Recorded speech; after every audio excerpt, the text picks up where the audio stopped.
الحمد للہ وحدہ والصلاة والسلام علی من لا نبی بعدہ ولا رسول بعدہ ولا معصوم بعدہ ولا امت بعد امتی ولا کتاب بعد کتابی اما بعد فاعوذ باللہ من الشیطان الرجیم بسم اللہ الرحمن الرحیم واعتصموا بحبل اللہ جميعا ولا تفرقوا وقال اللہ تبارک وتعالی ولا تہنوا ولا تحزنوا وانتم الاعلون ان کنتم مؤمنین صدق اللہ العظیم وصدق رسولہ النبی الکریم ونحن على ذلك لمن الشاہدین والشاکرین والحمد للہ رب العالمین۔ قابل صد احترام شیخ الاسلام حضرت مولانا مفتی محمد تقی عثمانی صاحب دامت برکاتہم العالیہ، صدر وفاق المدارس العربیہ پاکستان و صدر اتحاد تنظیمات مدارس پاکستان، وفاق المدارس العربیہ پاکستان کے سرپرست حضرت مولانا حافظ فضل الرحیم صاحب دامت برکاتہم العالیہ، محتمم و شیخ الحدیث جامعہ اشرفیہ لاہور، گرامی قدر محترم مکرم حضرت مولانا سعید یوسف صاحب دامت برکاتہم العالیہ، نائب صدر وفاق المدارس العربیہ پاکستان، قابل صد احترام حضرت مولانا مفتی محمد طیب صاحب دامت برکاتہم العالیہ، مرکزی خازن وفاق المدارس العربیہ پاکستان، قابل صد احترام معزز و محترم اراکین مجلس عاملہ وفاق المدارس، قابل صد احترام معزز و محترم اراکین مجلس شورا وفاق المدارس، قابل صد احترام معاون ناظمین وفاق المدارس العربیہ پاکستان، قابل صد احترام مسئولین وفاق المدارس العربیہ پاکستان، شرکائے مجلس، السلام علیکم ورحمۃ اللہ وبرکاتہ۔ میں سب سے پہلے صمیم قلب سے آپ حضرات کا شکر گزار ہوں کہ شدید سردی کے موسم اور دھند کے باوجود آپ حضرات قریب اور دور سے تشریف لائے۔ اللہ تعالیٰ آپ کو اس کی بہترین جزا عطا فرمائے، اور شکر گزار ہوں جامعہ آس اکیڈمی لاہور کے ذمہ داران، بالخصوص اس ادارے کے محتمم حضرت مولانا منور صاحب اور ان کے تمام رفقاء اور اساتذہ کا، جنہوں نے اس موقر اجلاس کے انعقاد کی میزبانی اور مہمان نوازی کا شرف وفاق المدارس کی درخواست پر حاصل کیا اور بہترین انتظامات کیے۔ شکر گزار ہوں پاکستان کے بلکہ مسلمانوں کی ایک عظیم نسبتوں کے حامل شیخ التفسیر حضرت مولانا احمد علی لاہوری رحمۃ اللہ علیہ کے پوتے حضرت مولانا میاں محمد اجمل قادری صاحب دامت برکاتہم العالیہ، اور ان تمام حضرات کا جو خصوصی دعوت پر آج کے اس اجلاس میں تشریف لائے۔ یہ اجتماع صوبہ پنجاب، اسلام آباد، آزاد کشمیر سے تعلق رکھنے والے مسئولین وفاق، ناظمین وفاق اور اراکین مجلس عاملہ و اراکین مجلس شورا کا ہے۔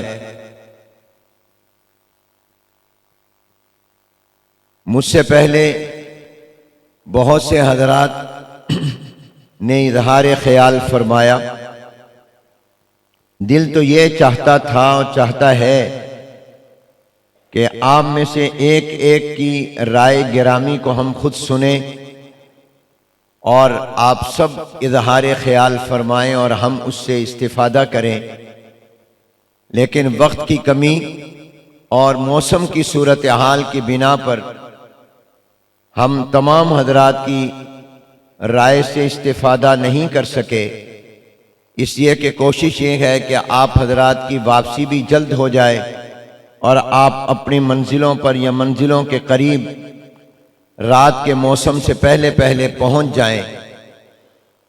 البتہ میری درخواست پر آپ حضرات نے تحریری طور پر جو تجاویز دی ہیں، جن مسائل کا ذکر کیا ہے یا جو سوالات کیے ہیں، ان میں انشاءاللہ ایک ایک پر غور ہوگا، اور اگر کسی نے اپنا نام اور پورا پتہ لکھا ہے تو انشاءاللہ ہم ان کو واپسی خط یا فون کے ذریعے بتائیں گے بھی صحیح کہ آپ کی تجویز اور رائے پر، آپ کی شکایت پر، آپ کے سوال پر ہم نے کیا اس پر پیش رفت کی ہے۔ لیکن جن حضرات نے اپنا نام نہیں لکھا، پتہ نہیں لکھا، تو وہ خود معلوم کر لیں، وہ ذمہ داری پھر اب ان پر ہے، وہ اب ہمارے اوپر ذمہ داری نہیں ہے، اس لیے کہ ہمیں معلوم نہیں ہے کہ وہ کس کی رائے ہے یا کس کا سوال ہے یا کس کی شکایت ہے۔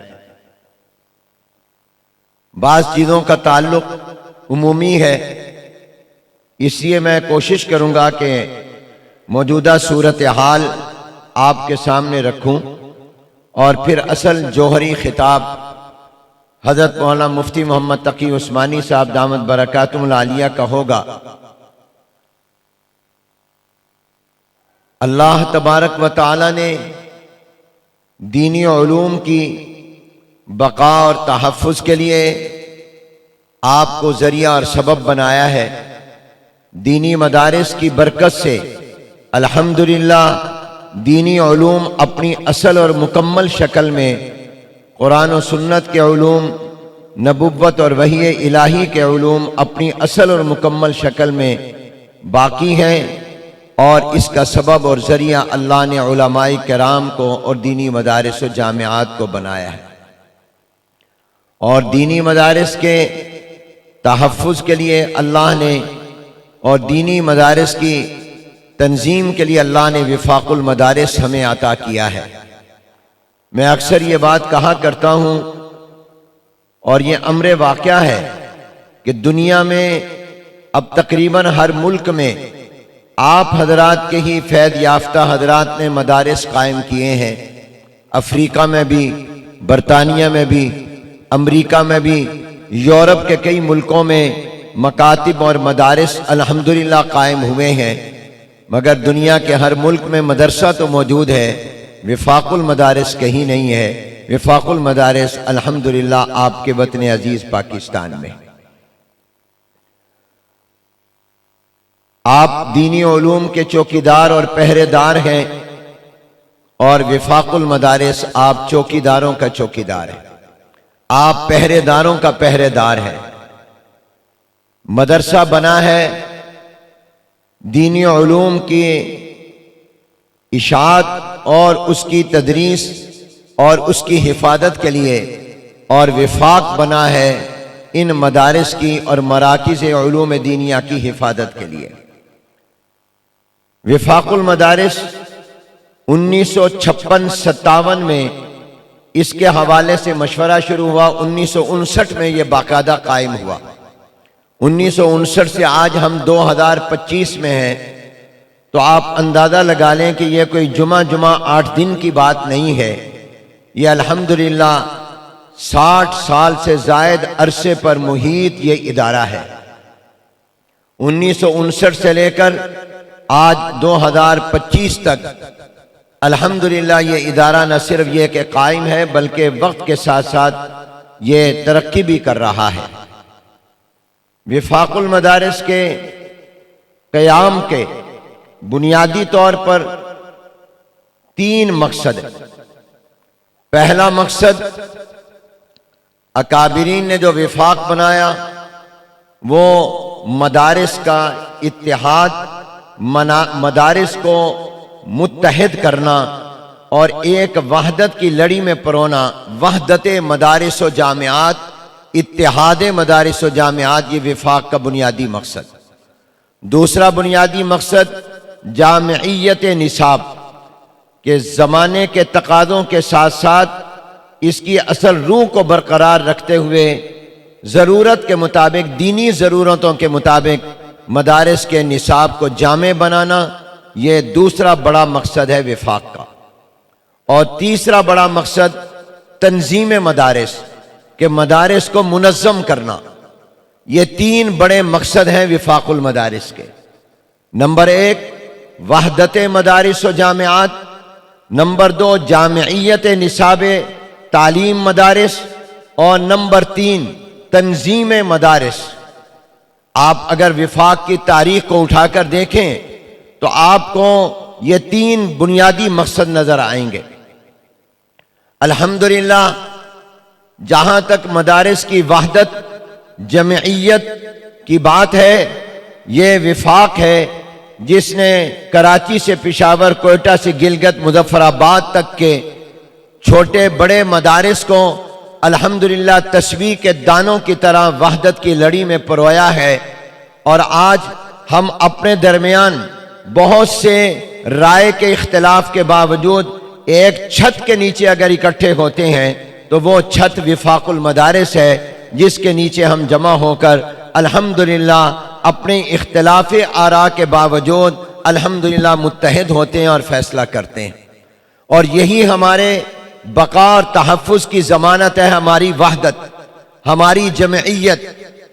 لہذا جب تک ہم اس وحدت کو باقی رکھیں گے، اس اتحاد کو مضبوط رکھیں گے، انشاءاللہ مدرسے کو کوئی نقصان نہیں پہنچا سکے گا، دینی علوم کو کوئی نقصان نہیں پہنچا سکے گا۔ اور مجھے اور آپ کو ان لوگوں پر بھی نظر رکھنی ہوگی جو ہمارے اکابر کے وفاق کی شکل میں قائم کیے جانے والے ادارے کے اس بنیادی مقصد کو نقصان پہنچانے کی کوشش کر رہے ہیں۔ اس لیے کہ جہاں ہم نے اپنی صفوں میں اتحاد کو برقرار رکھنا ہے، وہاں ہم نے اس اتحاد کو ختم یا کمزور کرنے والوں پر بھی نظر رکھنی ہے، اور ہم نے اس سے بھی اپنی نظریں چھپانی نہیں ہیں۔ ہم نے محبت اور پیار کے ساتھ ان کو سمجھانا ہے، ان کو اس وحدت کے مرکز کی طرف لانا ہے۔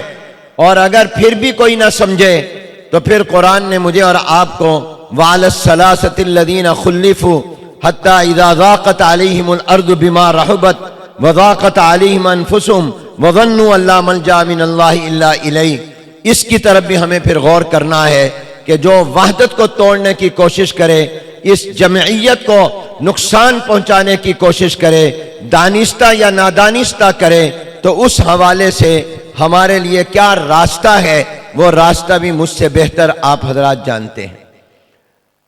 دوسری چیز وفاق المدارس کے نصاب کی، جامعیت مدارس کے نصاب کی، الحمدللہ آپ کے اکابر مسلسل اس حوالے سے محنت کرتے رہتے ہیں، اور وہ ضرورت کے مطابق، تقاضوں کے مطابق ہمارا نصاب جامد نہیں ہے، ہمارا نصاب کہیں بند نہیں ہے، متحرک ہے، اور وقت کے تقاضوں کے سے ہم آہنگ ہے۔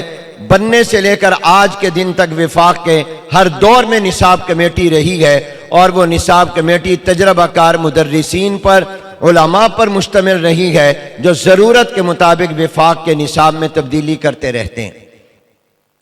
کوئی ہمارے نصاب میں اندرونی اور بیرونی طاقت تو تبدیلی نہیں کر سکی، لیکن ہم نے خود اپنی ضرورت کے مطابق آپ حضرات نے نصاب میں تبدیلی کی۔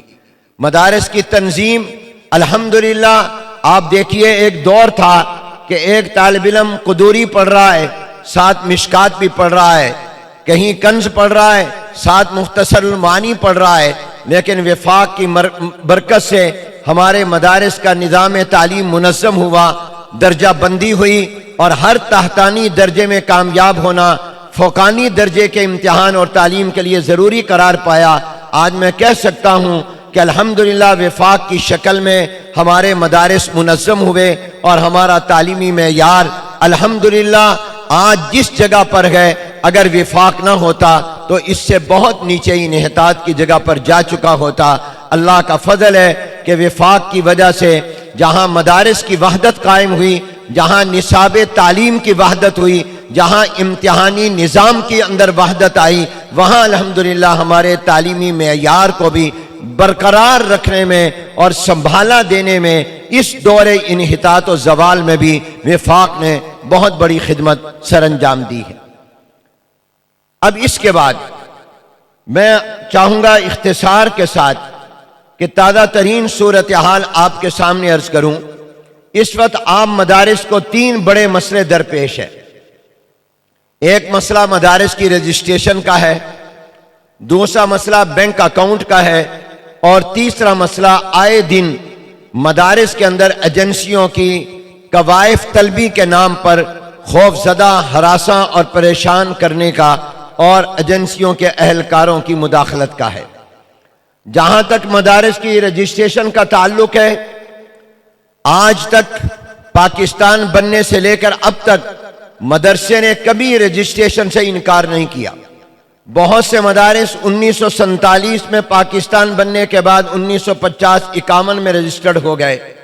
ہمارا اور حکومت کا رجسٹریشن کبھی اختلاف نہیں رہا، طریقہ کار پر اختلاف ہے۔ نفس رجسٹریشن پر کوئی اختلاف نہیں، رجسٹریشن کے طریقہ کار پر اختلاف ہے۔ رجسٹریشن سے ہم نے کبھی انکار نہیں کیا۔ الحمدللہ آپ نے جب بھی رجسٹریشن چلتی رہی، آپ نے اپنے مدارس کو رجسٹرڈ کروایا۔ طریقہ کار پر اختلاف میں ماضی میں نہیں جاتا، حالیہ صورتحال آپ کے سامنے رکھتا ہوں۔ 2019 سے پہلے مدارس کی رجسٹریشن 1860 کے سوسائٹی ایکٹ کی دفعہ 21 کے تحت ہوتی رہی۔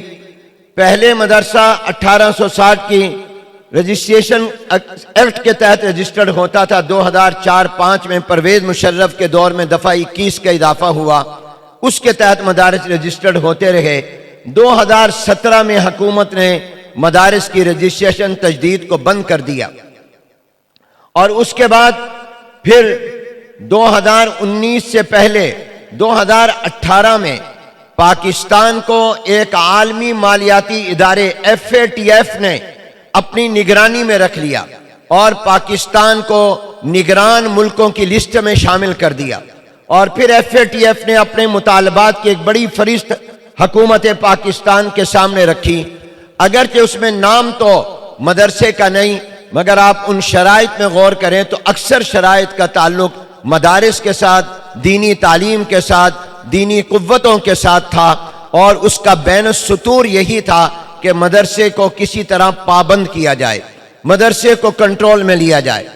2019 میں جس معاہدے کا تذکرہ کیا جاتا ہے کہ تنظیمات مدارس نے وفاقی وزارت تعلیم کے ساتھ ایک معاہدے پر دستخط کیے، وہ بنیادی طور پر معاہدہ نہیں ہے بلکہ ایک مفاہمتی یادداشت ہے۔ چنانچہ خود وزارت تعلیم کی ویب سائٹ پر اس کا جو انگریزی متن ہے اس میں MOU کا لفظ ہے، یہ ایک مفاہمتی یادداشت تھی، وہ باقاعدہ کوئی معاہدہ نہیں تھا۔ البتہ اردو کا جو اس کا ہے اس میں لفظ معاہدہ ہے، وہ بھی ایک تو مفاہمتی یادداشت تھی، اس کی ابھی تفصیلات طے ہونی تھی اور اس پہ آگے بات کو بڑھایا جانا تھا، لیکن وہ بھی مشروط تھا، غیر مشروط نہیں تھا۔ وزارت تعلیم کے ساتھ اس بات چیت میں یہ بات بھی لکھی تھی کہ جتنے بھی مدرسے اب تک رجسٹرڈ ہیں وہ رجسٹرڈ سمجھے جائیں گے جب تک رجسٹریشن کا نیا قانون نہ آئے۔ یہ بات بھی تھی کہ بینک اکاؤنٹ جو بند ہیں ان کو کھولا جائے گا۔ یہ بات بھی تھی کہ محکمہ تعلیم صرف مدارس کے قواف لے گا اور کوئی ادارہ نہیں لے گا۔ لیکن حکومت نے 5 سال تک 2019 سے لے کر 2024 تک ان میں سے کسی ایک بات پر ایک دن کے لیے بھی عمل نہیں کیا۔ نہ ہماری سابقہ رجسٹریشن کو تسلیم کیا گیا، نہ نئی رجسٹریشن کی گئی، نہ ہی مدارس کے بینک اکاؤنٹ کھولے گئے، بلکہ اکاؤنٹ کیا کھولے جاتے مزید بند کر دیے گئے۔ بند اکاؤنٹ بھی نہیں کھولے گئے، نئے اکاؤنٹ بھی نہیں کھولے گئے بلکہ مزید اکاؤنٹ بند کر دیے گئے، سینکڑوں نہیں ہزاروں کی تعداد میں بند کر دیے گئے۔ ایجنسیاں پورے 5 سال میں ایک دن کے لیے نہیں رکیں بلکہ مسلسل مدارس میں آتی رہیں۔ تو 2019 کی ایک تو معاہدہ نہیں، مفاہمتی یادداشت، تفصیلات طے ہونی تھیں، وہ طے نہیں کی گئیں باہمی مشورے سے۔ وہ مشروط تھا، وہ غیر مشروط نہیں تھا، اس میں کسی ایک بات پر بھی عمل نہیں کیا گیا۔ اس لیے پھر ایک نئی صورت سامنے یہ آئی کہ ہمارے ذہن میں یہ تھا کہ صرف ہمارا ڈاک خانہ تبدیل ہوگا، مدارس کی رجسٹریشن وزارت تعلیم میں اسی طرح آسانی سے ہو جائے گی جس طرح سوسائٹی ایکٹ میں ہوتی تھی، مگر باقاعدہ ایک ڈائریکٹریٹ جنرل وزارت تعلیم میں قائم کر دیا گیا، اور وہ ڈائریکٹریٹ جنرل برائے مذہبی تعلیم کے نام سے قائم کیا گیا۔ اس کے لیے بھاری برکم فنڈ اور بجٹ مختص کر دیا گیا، اس کے لیے ریٹائرڈ لوگوں کو افسر بنا دیا گیا، تو جس سے ہمارے اس شعبے کو تقویت ملی کہ یہ مدرسے کو کنٹرول کرنے کا اور سرکار کے نظم میں لانے کا آغاز ہے، یہ اس کی طرف قدم اٹھایا جا رہا ہے، اور یہ FATF کے اور عالمی اداروں کے دباؤ پر کیا جا رہا ہے، اور ظاہر ہے کہ ان کا جو مطالبہ ہے وہ مدرسے کو کنٹرول کرنے کا ہے، وہ مدرسے کی دینی تعلیم کو کمزور کرنے کا اور محدود کرنے کا ہے۔ تو ہم نے ان سے کہا کہ جو ہمارے سامنے لوگ سوال اٹھاتے ہیں، سوال یہ اٹھاتے ہیں کہ آپ نے خود کہا تھا کہ مدرسے کو تعلیمی ادارہ ہے وزارت تعلیم میں رجسٹرڈ کیا جائے، آپ نے خود ایک معاہدے پر دستخط کیے، پھر آپ اس سے پیچھے کیوں ہٹ رہے ہیں؟ تو یاد رکھیے اس کا جواب یہ ہے کہ وہ مشروط تھا، غیر مشروط نہیں تھا، حکومت نے اس کے اوپر عمل نہیں کیا۔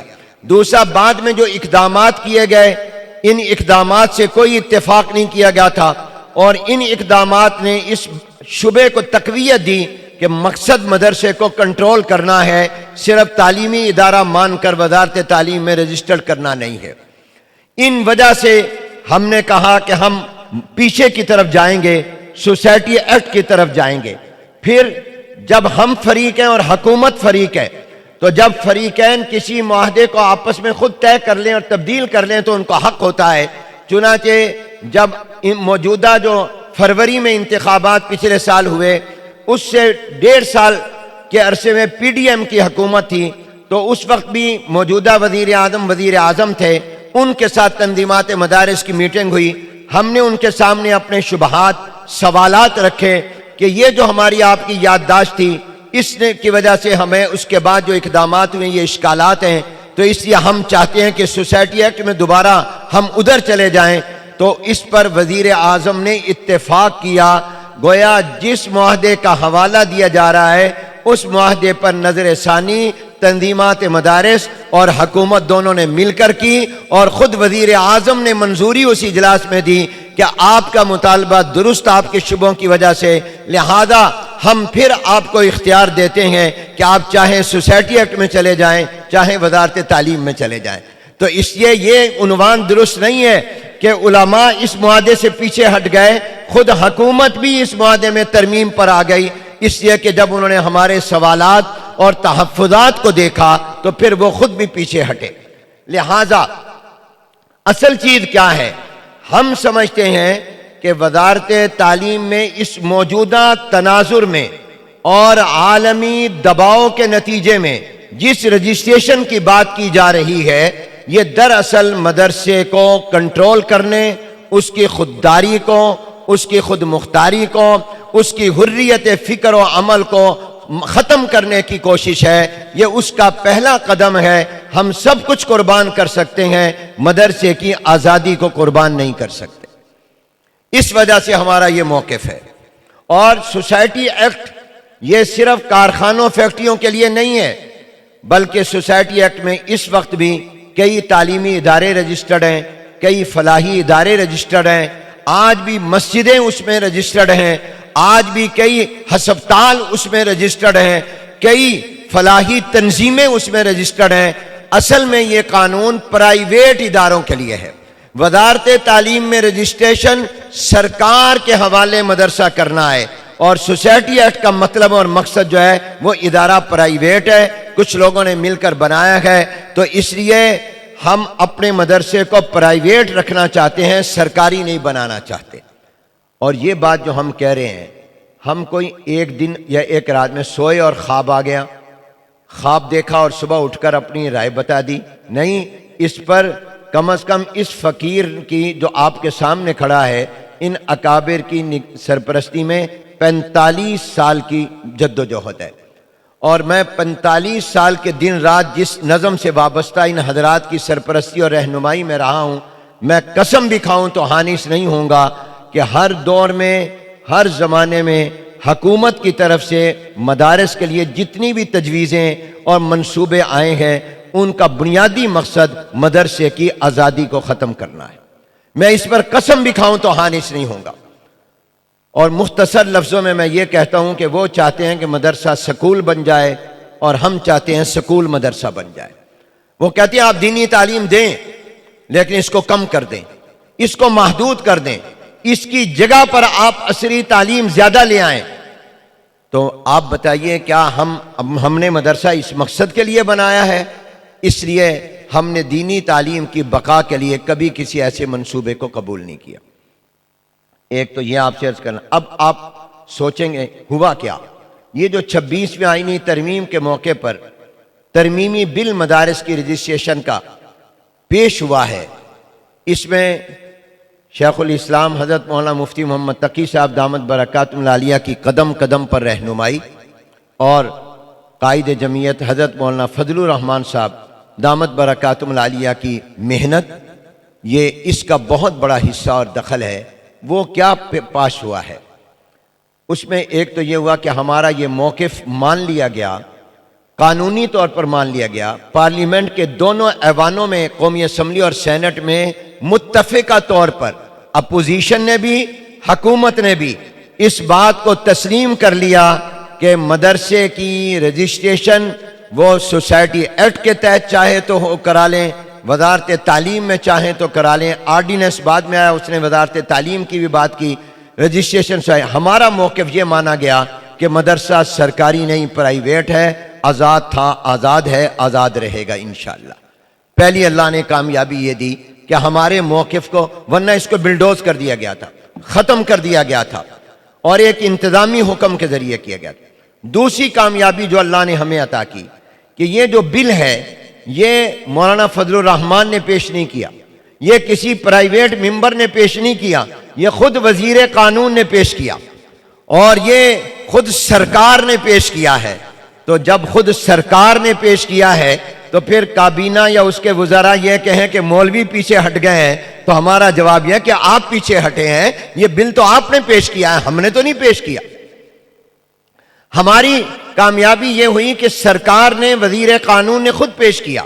تیسری کامیابی جو سب سے بڑی اہم ہے اور جو حضرت کی رہنمائی میں ہمیں حاصل ہوئی، یہ حضرت نے اس چیز کی طرف متوجہ فرمایا تھا، وہ یہ کہ آپ جب مدرسے کو رجسٹرڈ کروا لیتے ہیں ایک مرتبہ، تو پھر 3-4 قانون ایسے بن گئے ہیں چند سالوں میں بیرونی دباؤ پر کہ آپ کو ایک کے بعد دوسرے، دوسرے کے بعد تیسرے، تیسرے کے بعد چوتھے قانون میں رجسٹریشن کروانی پڑتی ہے۔ آپ کے لیے ایک قانون تو سوسائٹی ایکٹ ہے، کیونکہ ایک سوسائٹی ایک مجلس شورا ہے جو مدرسہ بنا رہی ہے۔ دوسرا قانون جو آپ اور ہم پر لاگو ہوتا ہے وہ چند سال پہلے آیا، اوقاف ایکٹ، اوقاف والا قانون، اس کے تحت بھی آپ کو رجسٹریشن کرانا ضروری ہے، کیونکہ آپ کے مدرسے کی زمین وقف ہے، آپ کے تمام ادارے وقف ہیں، آپ پر اوقاف ایکٹ بھی لگتا ہے، تو آپ ایک قانون سے نکلے دوسرے قانون میں جائیں گے۔ تیسرا قانون جو آپ کی رجسٹریشن کے لیے بنا وہ چیریٹی ایکٹ ہے، اس لیے کہ آپ بھی چندہ، زکوٰۃ، صدقات، عوامی عطیات سے مدرسہ چلاتے ہیں، تو ایک چیریٹی ایکٹ بن گیا اور چیریٹی کمیشن بنا ہے کہ جو خیراتی ادارے ہیں، عوام کے عطیات سے چلتے ہیں، وہ چیریٹی کمیشن میں، چیریٹی قانون کے تحت بھی اپنے آپ کو رجسٹرڈ کرائیں، یہ قانون بھی آپ کے اوپر لگتا ہے۔ پھر چوتھا وزارت تعلیم آ گئی، وفاقی وزارت تعلیم، چونکہ آپ تعلیمی ادارہ ہیں تو اس میں بھی آپ رجسٹریشن کروائیں، تو آپ کی رجسٹریشن کے لیے 4 قانون تو یہ واضح آ گئے، اور آپ پورا سال 2 سال یہی کام کرتے رہیں گے اور آپ کے سال کے بعد تجدید اور آپ کو ایک کے بعد دوسرے، دوسرے کے بعد تیسرے، تیسرے کے بعد چوتھے میں مسلسل رجسٹریشن کرانی پڑے گی، اور بینک میں جائیں گے وہ اکاؤنٹ نہیں کھولے گا، وہ کہتا ہے بھلے آپ کا مدرسہ رجسٹرڈ ہے مگر چیریٹی ایکٹ میں رجسٹرڈ کرواؤ پھر ہم بینک اکاؤنٹ کھولیں گے۔ حضرت کو اللہ جزائے خیر دے، حضرت کا سایہ ہمارے سروں پر تعدیر رکھے، کیونکہ حضرت قانون کی دنیا میں بہت وقت آپ نے گزارا ہے، تو حضرت نے اس طرح متوجہ کیا کہ ہم یہ ترمیم پاس کروائیں کہ جب مدرسہ ایک مرتبہ سوسائٹی ایکٹ کے تحت رجسٹرڈ ہو جائے تو رجسٹریشن سے پہلے بھی اور رجسٹریشن کے بعد بھی اس کو ملک کے کسی اور قانون میں رجسٹریشن کی ضرورت نہیں، وہ سب سے مستثنا ہوگا۔ الحمدللہ یہ جو بل پاس ہوا ہے قومی اسمبلی اور سینٹ سے، اس میں یہ ترمیم بھی منظور ہو گئی ہے کہ مدرسہ صرف ایک قانون کے تحت رجسٹرڈ ہوگا، باقی تمام قوانین سے مستثنا ہوگا۔ الحمدللہ فرما کہہ لیں۔ میری بات سمجھ آ رہی؟ یہ سپیکر کی آواز صحیح ہے یا بغیر سپیکر کے بات کروں؟ صحیح، تو پھر الحمدللہ کہتے ہیں۔ یہ میں آپ کو بتانا چاہ رہا تھا۔ تو الحمدللہ اب مدرسہ کسی اور قانون کا پابند نہیں۔ اب بینک اکاؤنٹ کے لیے بینک مطالبہ نہیں کرے گا چیریٹی ایکٹ کے تحت بھی رجسٹر کرواؤ، آپ پر اوقاف ایکٹ بھی نہیں لگے گا۔ تو الحمدللہ یہ اللہ نے آپ کے وفاق کو کامیابی دی ہے۔ سب کو ہمارا احسان مند ہونا چاہیے تھا۔ وزارت تعلیم میں رجسٹریشن بھی ایک انتظامی حکم کے تحت ہو رہی تھی، اس کا کوئی قانون نہیں تھا، یہ تو اب ہماری وجہ سے ان کے بھی قانونی حیثیت بنی ہے۔ لیکن ہم اب بھی سمجھتے ہیں کہ مدرسے کو آزاد رکھنا ہے، باقی رکھنا ہے، تو اسی نظم میں آپ آئیں۔ اللہ تعالیٰ نے یہ فضل فرمایا۔ اب یہ کامیابی مرکز میں ہوئی ہے، قومی اسمبلی اور سینٹ میں ہوئی ہے۔ اسلام آباد کی جہاں جہاں تک اس کے زیر انتظام علاقے ہیں وہاں پر ہوا ہے۔ ابھی 4 صوبوں میں اس بل کو پاس کرانا لازمی ہے اور وہ باقی ہے، پنجاب میں، سندھ میں، بلوچستان میں اور خیبر پختونخوا میں۔ اور اس کے لیے الحمدللہ حضرت شیخ الاسلام دامت برکاتہم، حضرت مولانا فضل الرحمان صاحب دامت برکاتہم اور یہ فقیر ان حضرات کی رہنمائی میں اس کی کوشش اور محنت کی کر رہے ہیں کہ 4 صوبوں میں بھی یہ بہت جلد منظور ہو جائیں۔ اگرچہ یہ حکومت کی ذمہ داری تھی لیکن ہمیں کرانا پڑے گا، اس کے لیے بھی کوشش جاری ہے۔ آپ دعا فرما دیں تاکہ یہ مرحلہ بھی ہمارا جلد سے جلد پائے تکمیل کو پہنچ جائے۔ یہ مرحلہ ہو جائے گا، پھر وفاق خود اپنے مسئولین کے ذریعے انشاءاللہ آپ کے ہر ضلع میں رجسٹریشن کا نظم بنوائے گا۔ آپ کو پریشان ہونے کی ضرورت نہیں ہے۔ ہم نے وفاقی وزارت تعلیم میں اس لیے بھی رجسٹریشن کو قبول نہیں کیا کہ اس کے لیے ضروری تھا کہ پورے پاکستان کے مدرسوں کی رجسٹریشن اسلام آباد میں ہو، یہ گویا مدرسوں کے لیے مشکلات کا سبب بنتا۔ ہم نے جو بات کی ہے وہ ہر ضلع میں رجسٹریشن ہوگی، آپ کے متعلقہ ضلع میں ہوگی، تو آپ کا مدرسہ کے کاغذات اسلام آباد جائیں، وہ مشکلات ہیں، آپ کے لیے آسانی یہ ہے کہ وہاں ہو جائے۔ اب آپ کہیں گے کہ حضرت یہ کب تک ہوگا؟ یہ تو اللہ جانتا ہے، یہ ایک مسلسل محنت ہے۔ دعا فرمائیے اللہ جلد سرخرو کر دے، لیکن انشاءاللہ اللہ تعالیٰ اس میں بھی کامیابی دیں گے۔ آپ دعا بھی کریں، انتظار بھی کریں۔ فی الحال کیا حل ہے؟ مسجدیں آپ کی مدرسوں میں موجود ہیں، مسجدوں کی رجسٹریشن پر کوئی پابندی نہیں، آپ اپنی مسجد کی رجسٹریشن کروائیں، اور مسجدوں کی رجسٹریشن اسی سوسائٹی ایکٹ کے تحت ہو رہی ہے، ہر ضلع کچہری میں ہو رہی ہے۔ آپ کو پریشانی ہوتی ہے، آپ اپنی مسجدوں کی رجسٹریشن کرائیں، جو انتظامیہ مدرسے کی ہوتی ہے وہی مسجد کی ہوتی ہے عام طور پر، اس لیے آپ اپنی مسجدوں کو رجسٹریشن کروائیں اور اپنے اپنے ضلع میں کروائیں، اسی قانون کے تحت کرائیں، ضلع کچہری میں کرائیں۔ آپ کے اکاؤنٹ بند ہیں، یہ اکاؤنٹ رجسٹریشن کے بعد انشاءاللہ اس کا مرحلہ بھی آئے گا اس کو کھلوانے کا، مگر اس سے پہلے آپ کے لیے میری تجویز ہے کہ آپ کے جہاں جہاں کوئی اسکول ہے، بعض مدرسوں نے اسکول بنائے ہوئے ہیں، بعض نے ہسپتال بنائے ہوئے ہیں، بعض کوئی فلاحی کام کر رہے ہیں، وہ اسکول کے نام پر اکاؤنٹ کھلوا لیں، وہ اپنے کسی اور شعبے کے ادارے کے نام اکاؤنٹ کھلوا لیں، تاکہ اس کا اکاؤنٹ پر کوئی پابندی نہیں ہے آپ کا پیسہ محفوظ ہو سکے اور آپ کا نظام چل سکے۔ لیکن انشاءاللہ ہم بینک اکاؤنٹ کے لیے بھی رجسٹریشن بنیاد ہے، اس کے بعد بینک اکاؤنٹ کا بھی مسئلہ حل ہو جائے گا اور اس کے لیے چیریٹی ایکٹ کے تحت رجسٹریشن کی ضرورت نہیں ہوگی۔ قوائف طلبی، اس سلسلے میں دن رات مسائل آپ کو پریشانیاں آتی ہیں، مدرسے پوچھتے ہیں کیا کریں۔ وفاق کی پالیسی یہ ہے کہ جو قوائف آپ مشتہر کرتے ہیں وہ آپ دیں۔ اگر آپ سے کوئی یہ کہتا ہے کہ ہمیں اس سے علاوہ کوئی قوائف مانگتا ہے، آپ ان سے کہیں کہ وفاق المدارس سے رابطہ قائم کریں، آپ ان کو ہماری طرف محول کریں اور اپنی ایک بات آپ کی ہو، ہر مدرسہ الگ الگ جواب نہ دے بلکہ ایک ہی جواب دے دے۔ جب سب کا جواب ایک ہوگا تو انشاءاللہ اس سے آپ کی پریشانی مشکلات میں کمی۔ اگر میرا جواب اور ہے، آپ کا جواب اور ہے، آپ کا جواب اور ہے، وہ ٹھیک نہیں ہے۔ آپ ایک جو ضروری قوائف ہوں، مدرسے میں طلباء کی تعداد، اساتذہ کی تعداد، کیا شعبے قائم ہیں اور کیا آمد خرچ کا اجمالی جائزہ، یہ آپ ان کو بتا دیں۔ باقی آپ حضرات وفاق کی طرف محول کر دیں کہ وفاق المدارس سے آپ رابطہ قائم کر لیں۔ اس سے انشاءاللہ آپ حضرات پریشانیوں سے بچیں گے۔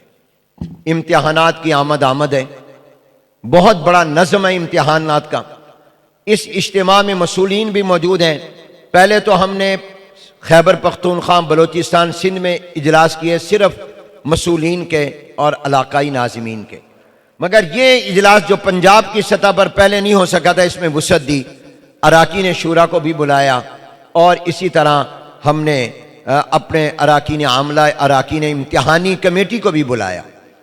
اس وقت میں آپ کو بتانا چاہ رہا ہوں کہ وفاق میں اس وقت جو کل داخلہ ہے 6,30,250 ہے۔ ماشاءاللہ کہہ دو، بلند آواز سے کہہ دو۔ چند طلباء سے شروع ہوا تھا، 100 تک گیا تھا۔ آج وفاق کے امتحان میں شریک ہونے والے طلباء اور طالبات کی تعداد 6,30,250 ہے۔ اس میں بنین طلباء 2,56,302 ہیں اور بنات ان کی تعداد 3,73,948 ہے۔ بنات کی تعداد بنین سے زیادہ ہے۔ اب اس میں جو کتب کے طلباء ہیں اور حفظ کے کتنے ہیں طلباء طالبات، حفظ کے جو کل تعداد ہے اس سال طلباء اور طالبات وہ 1,12,806 ہے۔ ایک سال میں آپ جو قرآن کے حفاظ تیار کر رہے ہیں وہ کتنی ہے؟ 1,12,806۔ سبحان اللہ، 1,12,806، جبکہ حفظ کا امتحان وفاق 2 مرتبہ لے رہا ہے۔ یہ جو رجب کے آخر میں اور شعبان میں امتحان ہے اس کی تعداد ہے، جو ذی الحجہ میں امتحان حفظ کا ہونا ہے اس کی تعداد اس کے علاوہ ہے۔ یہ 1,12,806 حفاظ میں 19,828 بچیاں ہیں جو قرآن کی حافظہ ہوئی ہیں، یعنی 20,000 طالبات ہیں جو قرآن کی حافظہ ہوئی ہیں۔ اب اس میں سے اگر آپ حفظ کی تعداد نکال دیں تو درجات کتب کے طلباء اور طالبات کی تعداد بن رہی ہے 5,17,444۔ اور اس وقت وفاق میں کل جو مدارس ہے کراچی سے پشاور تک ان کی تعداد تقریباً 26,000 ہے۔ 26,000 مدارس وفاق میں شامل ہیں اور ان میں جو طلباء اور طالبات کی تعداد ہے وہ تقریباً 40 لاکھ ہے، 4 ملین۔ اب اتنا بڑا امتحانی نظم، اور مجھے جو تجویز آئی اس میں یہ بھی آیا کہ امتحان میں ہم سے بہت ساری کوتاہیاں بھی ہوتی ہیں، تو اس لیے آپ کے سامنے ہم نے حفظ کے امتحان کے لیے پورے ملک میں تدریب کا نظام قائم کیا۔ ہمارے نائب صدر حضرت مولانا عبید اللہ خالد صاحب دامد برکاتہم العالیہ جگہ جگہ گئے، حفظ کے مسئولین کو، ممتحنین اعلیٰ کو بلایا، ان کی تدریب و تربیت کا نظم کیا تاکہ حفظ کا امتحان مضبوط ہو۔ تو میں آج اپنے تمام مسئولین سے درخواست کرتا ہوں کہ آپ وفاق کے ضوابط اور قواعد اور ہدایات پر چلیں، کسی دباؤ میں، کسی سفارش میں نہ آئیں۔ جہاں قانون رعایت کی گنجائش دیتا ہے ضرور کریں، لیکن جہاں قانون رعایت کی گنجائش نہیں دیتا وہاں بالکل نہ کریں۔ جب میں ناظم اعلیٰ بنا، حضرت کو پتہ نہیں یاد ہو یا نہ ہو لیکن ہوگا انشاءاللہ، میں نے حضرت سے عرض کیا حضرت میری کوئی رہنمائی، کوئی مجھے نصیحت فرمائے، تو حضرت نے مجھے فرمایا حنیف تم ناظم اعلیٰ بنے ہو، بس ضابطے پر چلنا، وفاق کے ضابطے کو نہ توڑنا، کسی کی سفارش یا دباؤ پر ضابطہ توڑ کر کرو گے زیادہ مشکلات آئیں گی، ضابطے پر عمل کرو گے تب بھی آئیں گی مگر کم آئیں گی اور آپ کا ضمیر بھی مطمئن ہوگا۔ اس لیے میری تمام مسئولین سے درخواست ہے کہ وہ کسی دباؤ، کسی سفارش کے بغیر اگر وفاق کے ضابطے میں رعایت گنجائش ہو ضرور گنجائش دیں، ورنہ اپنے حفظ کے امتحان کو مضبوط کریں۔ کوئی غیر حافظ وفاق کا امتحان نہ دے سکیں، 100 نمبر کا سلسلہ نہیں، جتنا حقدار ہے اتنے نمبر اس کو ملنے چاہیے۔ کوئی سفارش، کوئی دباؤ قبول نہ کریں، حفظ کے امتحان کو بھی معیاری بنائیں، اور غیر حافظ کا امتحان نہ ہو، جس کی گردان نہیں ہو اس کا امتحان نہ ہو، جس کا قرآن یاد نہیں ہے اس کو قطعاً 100 نمبر دے کر گواہی نہ دیں کہ اس کا پورا قرآن صحیح طرح حفظ ہے۔ تجوید کو پیش نظر رکھیں اور اس کے قواعد کو بھی اور مسائل کو بھی پوری ذمہ داری کے ساتھ امتحان لیں۔ حفظ کے بھی امتحانی مراکز ہیں، اس کی نگرانی کریں اور پوری ذمہ داری کے ساتھ امتحان ہونا چاہیے۔ کتب کا امتحان بھی جیسے مولانا مفتی محمد طیب صاحب نے فرمایا، طلباء کی ذہن سازی کریں، وہ نقل کا رجحان اس میں نہ ہو۔ دن بدن ہمارے ہاں یہ شکایات میں اضافہ ہو رہا ہے کہ نقل کے واقعات امتحان میں پہلے سے زیادہ ہو رہے ہیں۔ پرائیویٹ طلباء جو مدرسہ باقاعدہ نہیں ہے اس کی تعداد میں اضافہ ہو رہا ہے۔ مقتول لحیہ طلباء جن کی شکلیں سنت کے مطابق نہیں ہیں، وہ وفاق کے ضابطے کے خلاف ہے، اس میں اضافہ ہو رہا ہے۔ اور بنیادی طور پر مدرسے کو توجہ کرنی چاہیے کہ ایک طالب علم اگر مقتول لحیہ ہے تو فارم داخلہ پر لکھا ہے کہ وفاق ایسے طالب علم کا امتحان نہیں لے گا، داخلہ قبول نہیں کرے گا۔ مدرسے کو پتہ ہوتا ہے، دفتر وفاق کے سامنے، مسئول کے سامنے تو طالب علم نہیں ہوتا، مدرسے کے سامنے تو ہوتا ہے، وہ ایسے طالب علم کا داخلہ کیوں بھیجتا ہے؟ اس کو داخلہ ہی نہیں بھیجنا چاہیے جب اس کو پتہ ہے کہ یہ مقتول لحیہ ہے۔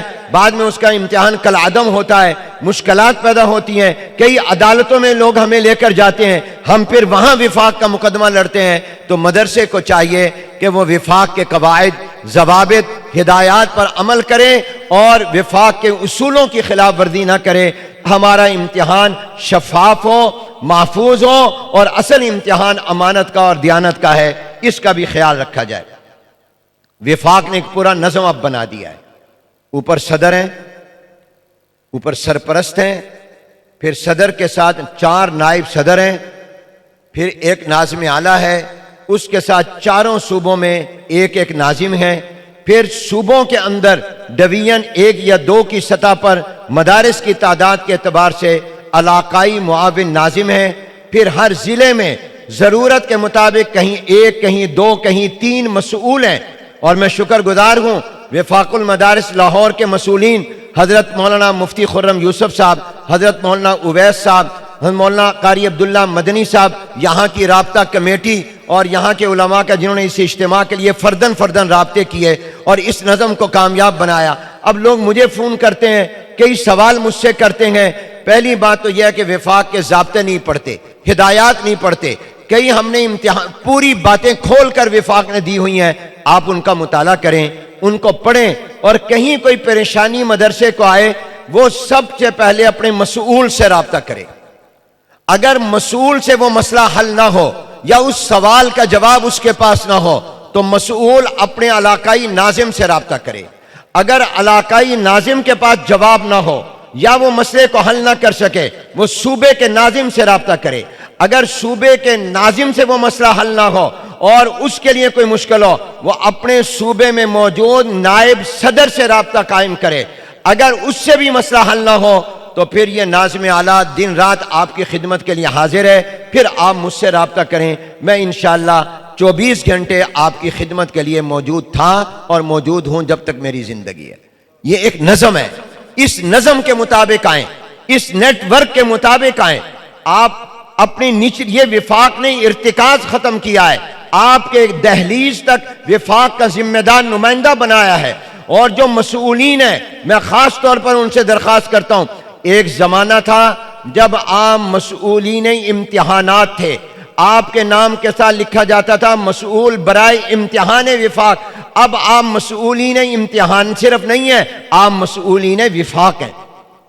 آپ کی ذمہ داری میں صرف امتحان نہیں ہے، آپ کی ذمہ داری میں اپنے علاقے کے مدارس سے رابطہ رکھنا، آپ کے ذمے اپنے علاقے کے مدارس کے مسائل کو حل کرانا، آپ کے ذمے وفاق کے فیصلوں کو مدارس تک پہنچا کر عمل درآمد کروانا، عمل درآمد کی نگرانی کرنا، یہ آپ تمام مسئولین کی ذمہ داری ہے۔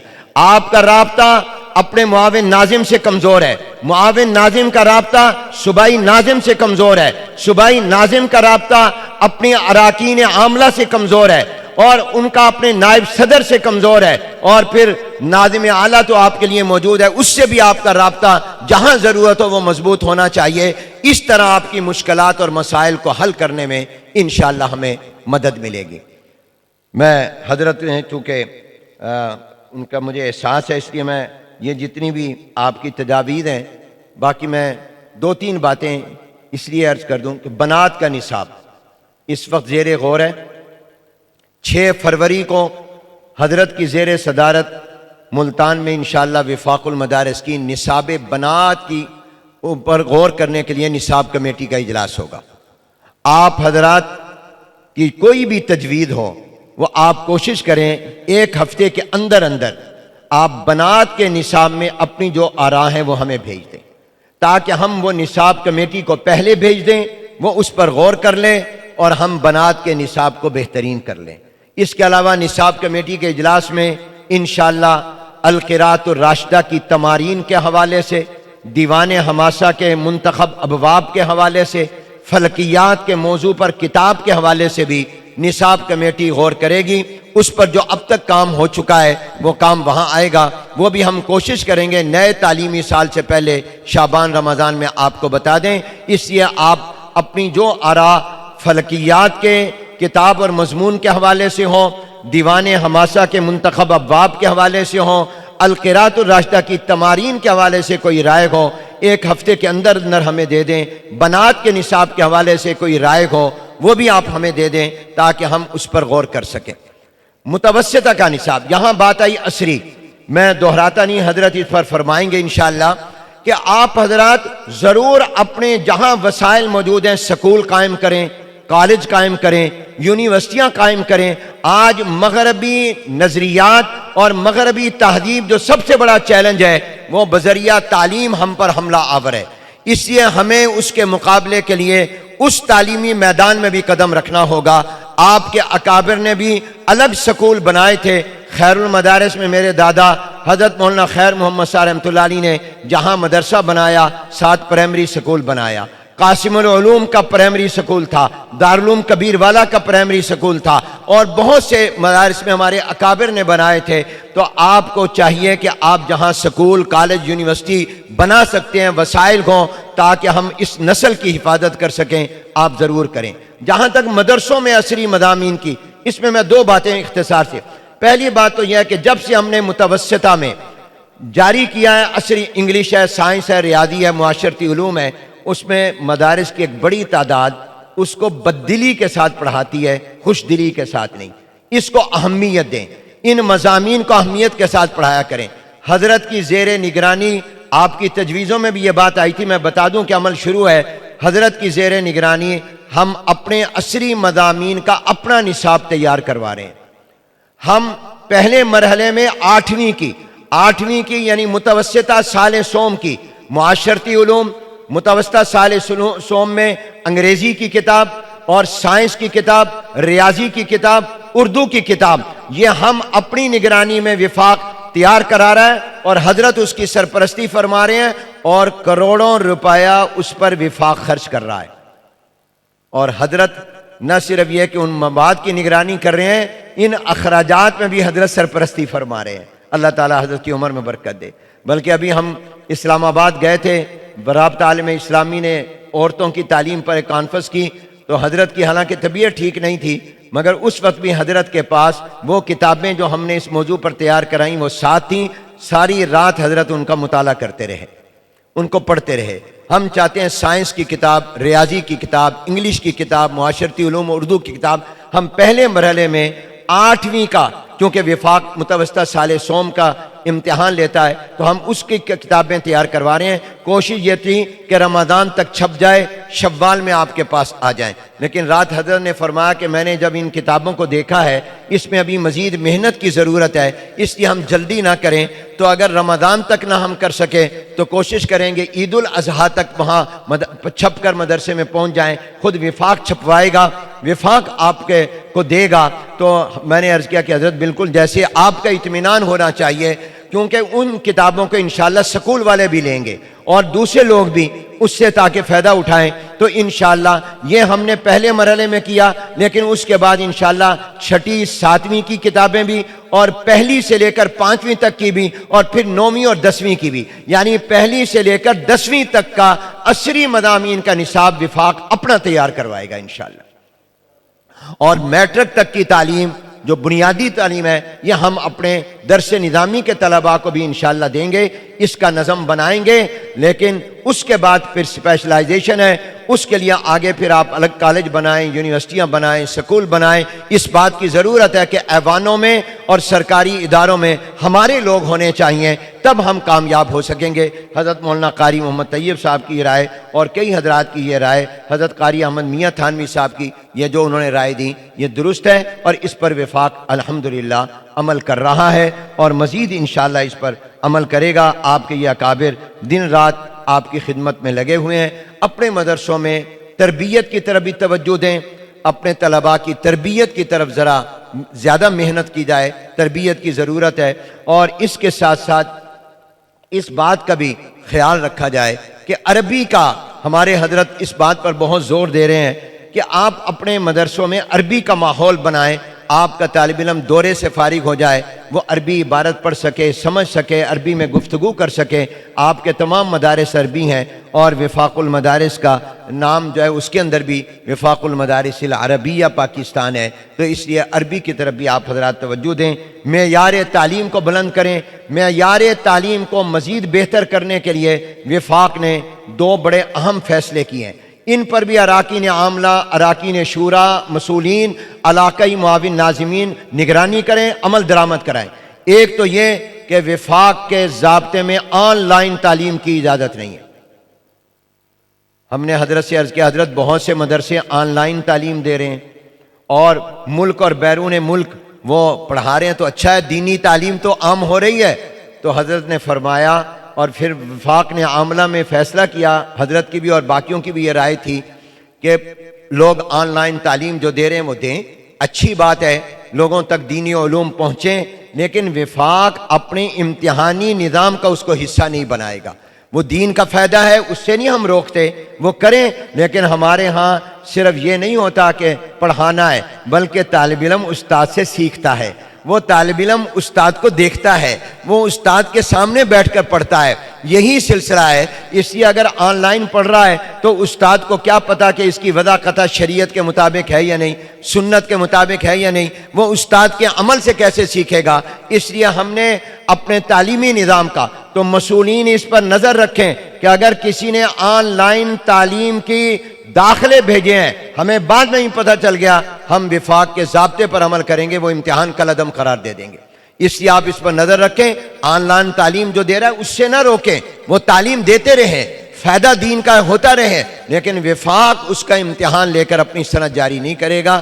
ہم اپنی سند میں لکھتے ہیں فلاں تاریخ کو داخل ہوا، استاد کے ساتھ پڑھا، مدرسے میں پڑھا۔ یہ آن لائن والا نظام یہ ہمارے وفاق کی تعلیم کا حصہ نہیں۔ دوسرا، معیار تعلیم کو بہتر کرنے کے لیے جز وقتی تعلیم، بہت سے مدارس نے جز وقتی تعلیم دی، اس کا زیادہ مسئولین لیں۔ اگر تو جز وقتی تعلیم اس طرح کی ہو رہی ہے کہ آپ کا نصاب پورا صحیح طرح پڑھایا جا رہا ہے، تعلیمی معیار جو آپ کا قائم ہے وہ ہو رہا ہے، پھر تو ٹھیک ہے، ورنہ وفاق کے علم میں لائیں اور ایسے مدارس کو کہیں کہ وہ کلی تعلیم کا نظم کریں، یا جزوی تعلیم ہے تو وہ دیتے رہیں، لیکن وفاق میں اس کا داخلہ نہ بھیجیں۔ ان چیزوں کا آپ بھی خیال رکھیں تاکہ ہمارا تعلیمی معیار بلند رہے۔ اور آخر میں یہ جو میں نے کہا، آپ کا وفاق سب سے بڑا یہ ہے کہ آپ کی آزادی، حریت فکر و عمل باقی رہے۔ جو ہمارے اس بل پر صدر پاکستان نے اعتراضات لگائے تھے، پہلے ایک لگایا، معمولی اعتراض تھا، دور کر دیا گیا، پھر 8 اعتراض لگائے، مدت ختم ہونے کے بعد لگائے۔ ان میں ایک اعتراض یہ بھی لگایا کہ مدرسوں کی رجسٹریشن کا جو حالیہ بل قومی اسمبلی اور سینٹ نے پاس کیا، اگر میں نے دستخط کر کے اس کو جاری کر دیا تو عالمی ادارے ناراض ہو جائیں گے، ہم سے FATF ناراض ہو جائے گا۔ اب کسی دلیل کی ضرورت ہے کہ یہ بیرونی دباؤ پر ہے جو کچھ کیا جا رہا تھا مدرسے کو، اس لیے اب اس کے بعد کس دلیل کی ضرورت ہے؟ انشاءاللہ یہ آپ اپنے وفاق کو مضبوط کریں، اپنی اس وحدت کو مضبوط کریں، وفاق آپ کی خدمت کرتا رہے گا۔ میں معافی چاہتا ہوں، میں نے کچھ وقت لیا، لیکن میں چاہ رہا تھا کہ میں آپ کی خدمت میں ان تمام چیزوں کو بیان کروں، اور سب سے بڑی چیز رجوع اللہ ہے۔ ہمارے اکابر نے جو اب تک دینی علوم اور مدارس اور اسلام کے تحفظ کی جد و جہد کی اور کامیاب کی ہے، اس کی بنیادی وجہ ان کی ایمانی طاقت، ان کی روحانی طاقت ہے، ان کا رجوع اللہ ہے۔ ہم اللہ سے مانگیں اور اللہ کی طرف متوجہ ہوں تو انشاءاللہ ہم لوگ کامیاب رہیں گے۔